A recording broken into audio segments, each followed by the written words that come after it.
وعلى آل سیدنا مولانا محمد کما تحب و ترضى بأن تصلی علیہ۔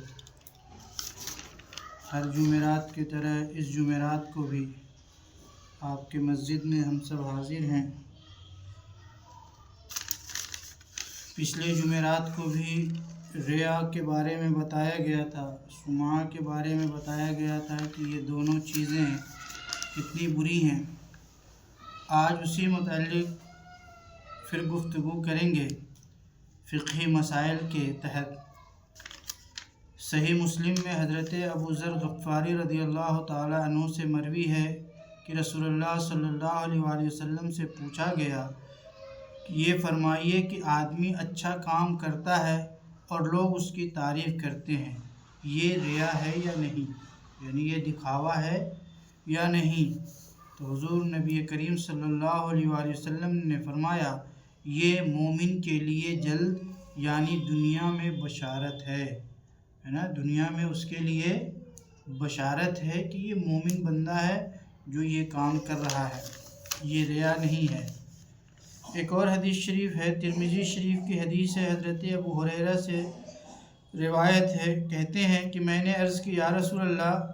صلی اللہ علیہ وآلہ وسلم، میں اپنے مکان کے اندر نماز کی جگہ میں تھا، ایک شخص آ گیا اور یہ بات مجھے پسند آئی کہ اس نے مجھے اس حال میں دیکھا، یہ ریا تو نہ ہوا؟ ارشاد فرمایا ابو ہریرہ تمہارے لیے دو ثواب ہیں، پوشیدہ عبادت کرنے کا اور اعلانیہ کا بھی۔ یعنی وہ تو چھپ کر کے عبادت کر رہے تھے، لیکن کوئی شخص آیا اور دیکھ لیا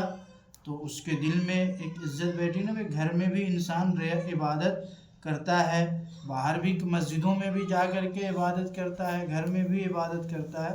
تو ایسے شخصوں کے لیے 2 گنا ثواب ہے۔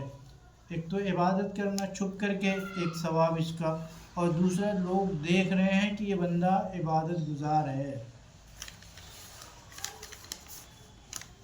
عبادت کرتے ہوئے ایسے وقت انسان کو احتیاط برتنی چاہیے کہ جب کوئی انسان آپ کے عبادت کرتے ہوئے دیکھے اور وہ آپ کو عبادت گزار سمجھے، مطلب نمازی سمجھنے لگے، تو سامنے والے کو یہ ہمیشہ خیال رکھنی چاہیے کہ اس کے دل میں جو ہماری اہمیت بیٹھی ہے اس کو بچا کر کے رکھیں۔ ایسا نہ ہو کہ نماز آپ کے دل میں اس کے لیے ہے کہ بھائی بہت اچھا نمازی ہے، بہت اچھا دیندار آدمی ہے، اور آپ دوسروں کے سامنے غلط سلوک کریں، غلط دکھاوا کریں یا بناوٹی کام کریں، تو اس کے دل سے آپ کی عزت جاتی رہے گی، آپ کی اہمیت جاتی رہے گی، تو اس سے بھی انسان کو بچنا چاہیے۔ یہ اس صورت میں ہے کہ عبادت اس لیے نہیں کی کہ لوگ پر ظاہر ہو اور لوگ عابد سمجھے، عبادت خالصاً اللہ کے لیے کیا جائے۔ عبادت کے بعد اگر لوگوں پر ظاہر ہو گئی اور طبعاً یہ بات اچھی معلوم ہوتی ہے کہ دوسرے نے اچھی حالت پر پایا، یہ طبعی مسرت کی بات، مسرت سے ریا نہیں ہے۔ کوئی آدمی جان بوجھ کر کے دکھاوا نہ کرے، لیکن اگر آپ چھپ کر کے عبادت کر رہے ہیں اور کوئی دیکھ رہا ہے، اس سے خوشی ہو رہی، تو آپ کو بھی خوشی ہوگی کہ میرے بارے میں لوگ اچھا گمان کرتے ہیں، اس کو ریا نہیں کہتے ہیں۔ روزے دار سے کسی نے پوچھا کیا تمہارا روزہ ہے؟ اسے کہہ دینا چاہیے کہ ہاں ہے، کہ روزہ میں ریا کو دخل نہیں، یہ نہ کہے کہ دیکھتا ہوں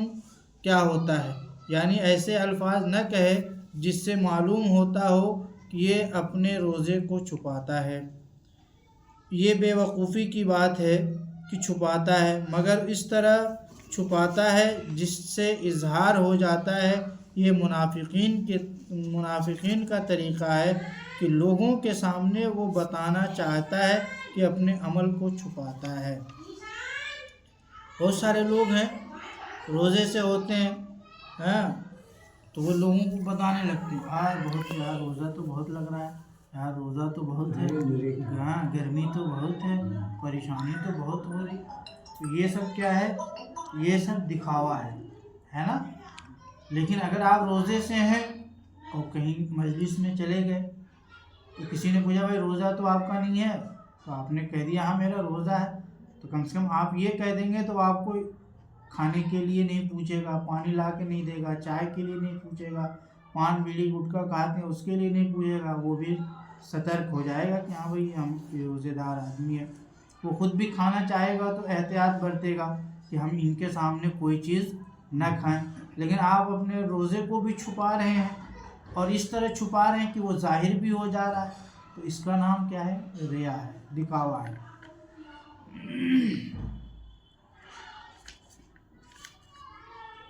روزہ کے متعلق علماء کا یہ قول کہ اس میں ریا نہیں ہے، اس کا مطلب ہوگا کہ روزہ چند چیزوں سے باز رہنے کا نام ہے، اس میں کوئی کام نہیں کرنا ہوتا ہے جس کے نسبت کہا جائے کہ یہ ریا سے کیا، ورنہ یہ ہو سکتا ہے کہ لوگوں کو جتانے کے لیے یہ کہتا پھرتا ہے کہ میں روزے سے ہوں، یا لوگوں کے سامنے منہ بنائے رہتا ہے تاکہ لوگ سمجھیں کہ اس کا بھی روزہ ہے۔ اس طور پر روزے میں بھی ریا کی مداخلت ہو سکتی ہے نا؟ مطلب بہت سارے لوگ روزہ اس سے گرے سے چلتے ہیں، ہے نا، دوسروں کو بتاتے ہیں، انداز مختلف ہو سکتا ہے لوگوں کو بتانے کا، لیکن اس کے اندر یہ بات پوشیدہ ہے کہ لوگ جان جائیں کہ میں روزے دار ہوں، اسی کا نام ریا ہے، دکھاوا ہے۔ عبادت کوئی بھی ہو اس میں اخلاص نہایت ضروری ہے، یعنی محض رضائے الہی کے لیے عمل کرنا ضروری ہے۔ دکھاوے کے طور پر عمل کرنا بالاجماع حرام ہے نا؟ دکھاوے کے لیے آپ نماز پڑھ رہے ہیں، دکھاوے کے لیے آپ روزہ رکھ رہے ہیں، دکھاوے کے لیے تسبیح پڑھ رہے ہیں۔ آج کل نئے لوگوں کے اندر ایک بیماری آئی ہے، یوں پیچھے تسبیح لٹکا لیں گے اور باتیں آپ سے کرتے رہیں گے اور انگلیاں ان کی چلتی رہیں گی، تو یہ سب دکھاوے کے ہیں۔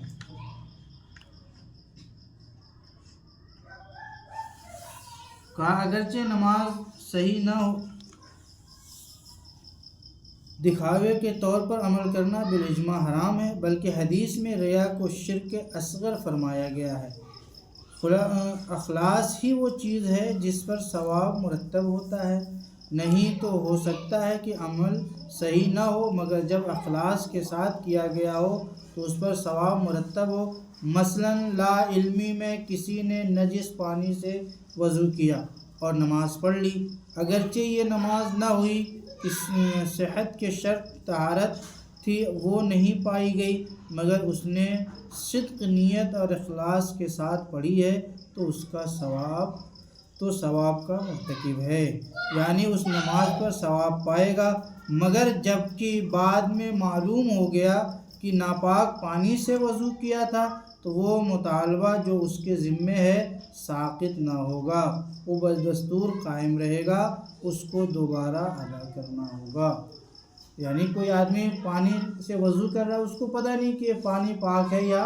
ناپاک ہے، اس نے اللہ کے لیے وضو کیا، نماز پڑھا، سب کچھ کیا، لیکن وہ اس وقت تک اس کی عبادتیں بارگاہ میں، اللہ کی بارگاہ میں قبول ہے جب تک کہ اس کو یہ معلوم نہ ہو جائے کہ ہم نے جو پانی لیا تھا وہ پاک ہے یا ناپاک ہے۔ اگر پتہ چل گیا ناپاک ہے تو وہ پھر سے نئے پانی سے وضو کرے گا اور اس نماز کو دہرائے گا۔ اور کبھی شرائط